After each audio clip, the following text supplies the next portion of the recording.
Free fall distance is the vertical distance traveled before the application of forces to arrest a fall.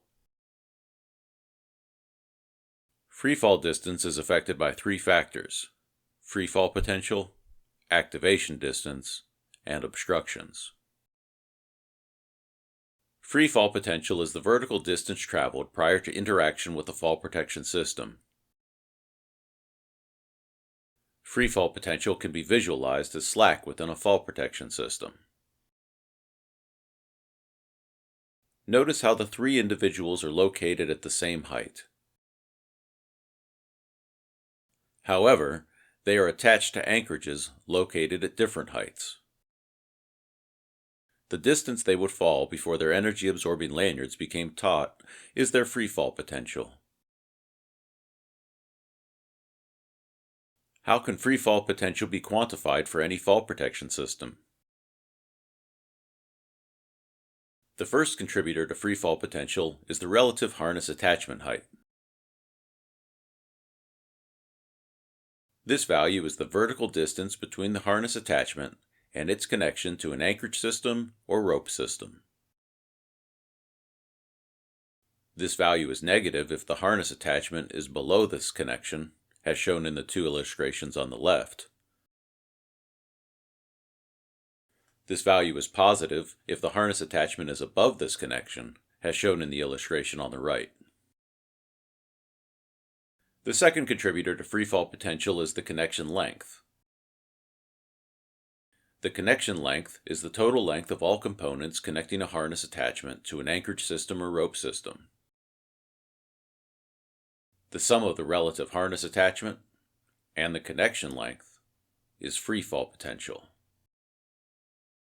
Notice how for the two illustrations on the left, the relative harness attachment height and the connection length overlap.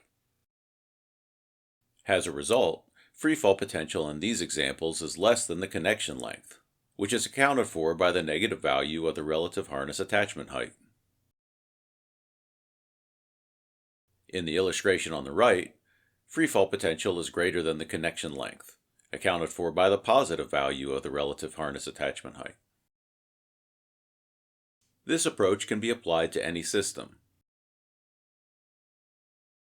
The sum of the relative harness attachment and the connection length is free fall potential. A third contributor to free fall potential is additional system slack. Additional system slack may arise from several factors, such as the introduction of slack in a rope system above a backup device, and attachments to anchorages that allow for vertical movement of connectors prior to loading. As additional system slack arises only from inappropriate use of the systems analyzed in Spratt's clearance requirement guidelines, clearance requirement examples assume zero additional system slack. The second factor affecting free fall distance is activation distance. Activation distance is the increase in the length of a fall protection system before the fall protection applies appreciable force to arrest a fall. In other words, will the system get longer before it begins to stop the fall? In the example, the backup device may move downward before it engages the rope system to begin arresting the fall. This downward movement is activation distance. Obstructions may also affect free fall distance. If the fall protection system may encounter an obstruction during free fall, the geometry of the anchorage location, individual, and any possible obstructions should be analyzed to determine the free fall distance. As obstructions may affect equipment integrity and the energy capacity requirements of a fall protection system, clearance requirement examples in Spratt's clearance requirement guidelines assume the fall protection systems will encounter no obstructions. In summary, the sum of free fall potential, or how much slack is in the system,